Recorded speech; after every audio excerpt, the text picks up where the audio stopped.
అందరికీ నా హృదయపూర్వక వందనాలు. మనం ఇక్కడ కొన్ని మాటలు నేర్చుకున్నాం, దేవుడి మాటలు. అవి ఏమనగా నిన్న మే 11వ తారీఖున మాతృ దినోత్సవం అందరూ చాలామంది జరుపుకున్నారు. మాతృ దినోత్సవం జరుపుకున్నారు. అంటే దాన్ని ఏమంటే మదర్స్ డే. దీన్ని ఎప్పుడు జరుపుకుంటారంటే ప్రతి సంవత్సరం మే 2వ ఆదివారం జరుపుకుంటాం. అలాగనే ఈ మన మాతృ దినోత్సవం జరుపుకునేటప్పుడు, మదర్స్ డే జరుపుకున్నప్పుడు మనం తల్లికి చాలా గౌరవిస్తాం. ఒక్కరోజు చాలా విలువనిచ్చి చాలా వాట్సాప్లో అయితే, ఫేస్బుక్లో అయితే చాలా స్టేటస్లు పెడతాం. కానీ మన జీవితం కూడా స్టేటస్లు పెట్టినలాగా ఉందా? లేదా ఆ ఒక్కరోజే మన అమ్మకి మనం విలువిస్తున్నామా, ప్రేమిస్తున్నామా? 365 రోజులు అలా ప్రేమ ఆ పట్ల మనం చూపుతున్నామా లేదా అనే మాటలు మనం కొన్ని మాటలు బైబిల్ నుండి నేర్చుకుందాము.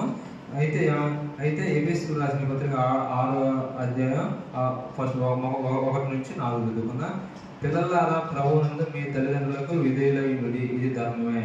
ఇక్కడ దేవుడు ఏం చెబుతున్నాడంటే పిల్లలారా, పిల్లలకి మనకే చెబుతుంది, పిల్లలు చెబుతున్నాడు. పిల్లలారా ప్రభువునందు మీ తల్లిదండ్రులకు విధేయులైయుండుడి. విధేయులంటే తగ్గించుకొని వాళ్ళకి వాళ్ళకి ఇష్టపూర్వకంగా మనం ఉండాలి. విధేయులంటే తగ్గించుకొని వాళ్ళు ఏం చెప్పినా మనం వినేలాగా మన ప్రవర్తన ఉండాలి. అలాగనే నీకు మేలు కలిగినట్లు నీ తండ్రిని నీ తల్లిని సన్మానింపు. వాళ్ళని మనం గణపరచాలంటే వాళ్ళకి మనం గౌరవం తెచ్చే బిడ్డలాగానే ఉండాలి, కానీ అగౌరవం తెచ్చే బిడ్డలాగా మనం ఎప్పుడూ ఉండకూడదు. అలాగనే వాళ్ళకి మంచి మనం గౌరవం తెచ్చే బిడ్డలాగా మనం ఉండాలని నేను కోరుకుంటున్నాను. నీకు మేలు కలిగినట్టు నీ తల్లిని సన్మానింపు. అప్పుడు నీవు భూమి మీద దీర్ఘాయుష్మంతుడు అవుదువు. భూమి మీద దీర్ఘాయుష్మంతుడు ఎప్పుడు అవుతాయి అంటే మన తండ్రికి ఎప్పుడైతే మనం విలువనిచ్చి వాళ్ళ మాటలు మనం అనుసరించి వాళ్ళ ఇష్ట ప్రకారం మనం నడుచుకుంటామో మనం అప్పుడు దేవుడు కూడా మనం భూమి మీద దీర్ఘాయుష్మంతుడు చేస్తానని చెప్తున్నాడు. అలాగే మన తల్లిదండ్రులకు మనం మంచి విధేయులమై వాళ్ళు చెప్పిన మాటలు మనం నడుచుకొని వాళ్ళకి ఇష్ట ప్రకారం మనం 365 ఉండాలని నేను మనస్ఫూర్తిగా మీకు చెబుతున్నా. మరి కొన్ని మాటలు తెచ్చుకుందాం. అలాగనే సామెతలు 1వ అధ్యాయం 8వ వచనం చెప్పుకుందాం. నా కుమారుడా నీ తండ్రి ఉపదేశము ఆలకించము. నా కుమారుడు ఇక్కడ దేవుడు అన్నాడు. నా కుమారుడా నీ తండ్రి ఉపదేశం అంటే నీ తండ్రి చెప్పే మంచి మాటలు. ఏది తండ్రి ఎప్పుడు చెప్పిన కుమారుడు తన తండ్రి కంటే పై స్థాయిలో ఉండాలని చూస్తాడు, కానీ తన తండ్రి కంటే కింద స్థాయిలో ఎప్పుడు ఉండాలని ఎప్పుడు కోరుకాడు. అందుకనే నీ తండ్రి ఉపదేశం ఆయన చెప్పే మాటలు, నీ తండ్రి ఉపదేశం ఆలకింపు. ఆయన చెప్పే మాటలు ఆలకింపు అంటే ఆయన చెప్పే మాటలు ఖచ్చితంగా విను అంటున్నాడు. అలాగనే నీ తల్లి చెప్పు బోధను త్రోసివేయకు. ఆమె బోధ అంటే ఆమె కుటుంబం నియంత్రణ ఆమె కూడా పరిపాలిస్తుంది, కాబట్టి తల్లి చెప్పిన మాటలు కూడా ఆమె బోధన కూడా మనం ఎప్పుడు త్రోసివేయకూడదు. ఇలా ఆమె బోధన కూడా త్రోసివేయకుండా ఇరువురు చెప్పిన తల్లిదండ్రులు చెప్పిన మాటలు మనం వినే పిల్లలాగా ఉండాలని నేను కోరుకుంటున్నా. మరి ఇంకొన్ని వచనాలు సామెతలు 15:20 చదువుకుందాం. జ్ఞానం గల కుమారుడు తండ్రిని సంతోషపెట్టును, బుద్ధిహీనుడు తన తల్లిని తిరస్కరించును. జ్ఞానం గల కుమారుడు అంటే తెలివిగల కుమారుడు.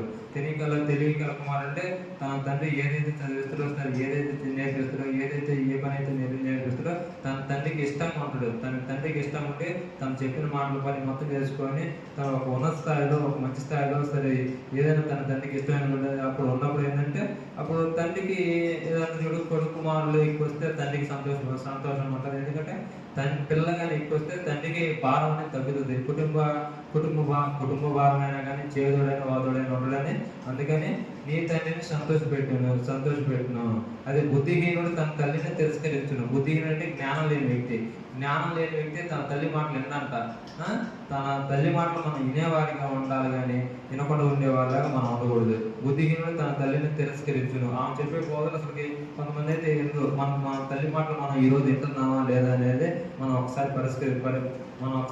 పరిశీలన చేసుకోవాలి. మన తల్లి మాటలు మనకి ఏం చెబుతుందా, ఏది మనం ఒకసారి పరిశీలించుకొని ఆమె చెప్పే మాటలు మనం వినాలని నేను ఒకసారి కోరుకున్నా. అలాగనే సామెతలు 22:6 ఒకసారి చదువుకున్నాం. బాలుడు ఇక్కడ ఏం చెప్తుందంటే తల్లిదండ్రులకి పిల్లల పట్ల మనం ఎలా ఉండాలి, తల్లిదండ్రులు పిల్లల పట్ల వాళ్ళు ఎలా ఉండాలని తల్లిదండ్రులు చెప్తున్నాడు.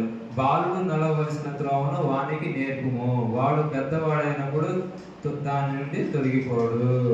బాలుడు నడవలసిన త్రోవను వానికి నేర్పు, వాడు పెద్దవాడైనప్పుడు తొలగిపోయాడు. అప్పుడు బాలుడు తల్లిదండ్రులు ఏం చేయాలంటే, బాలుడు చిన్నప్పుడే స్కూల్ పంపియాలా, అది అందరికీ తెలుసు.